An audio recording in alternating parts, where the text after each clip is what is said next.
Hi guys! So for today's video, papasok ko naman tong babae na to sa office. Oh my gosh, ang ganda ng outfit ko.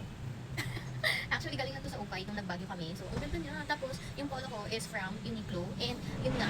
And dahil papasok tayo, kailangan ko mag-sunscreen. Ang gagamitin kong sunscreen is from Fresh Skin Love. So, pag in-apply mo siya sa skin mo, nawawala agad yung amoy niya. Even though na very light lang yung kanyang scent. And then, very ano lang siya. Then, may pagka ano siya, slight fruity vibe ang atake. So, ayan. Wala tong white cast ha, mga ko. Itong sunscreen na to from Fresh Skin Lab. Ano ba yan? And then, pwede mo itong ilagay sa buong katawan mo kasi 2-in-1 siya, pwede sa mukha, pwede sa body. So, 100 ml na to. And pinagandahan dito sa sunscreen na to, meron siyang 3-in-1 vitamin C, and then SPF 100 PE+++, and meron siyang hyaluronic acid, 10 times vitamin C, and arginine. So, alam niyo na yun, yung mga ingredients na yan. Sobrang ganda niya. Eh, kahit pilit yung araw mga mima ko, hindi ka mahihili dito sa scent niya. Kasi, kapag in-apply mo siya dito sa body mo, or sa face mo, talagang mawawala siya in 2 seconds. Oo, ganun siya. Ganun siya kabilis mawala yung scent niya. So, hindi ka makakaramdam ng, ay, ang asim naman itong sunscreen na to, ganun. Pero hindi. So, kung ako sa'yo mima ko, mag-switch ka na dito dahil sulit na sulit, hindi ka mangangamoy acid. So, yun lang, papasok na ako sa office, and this is how it looks.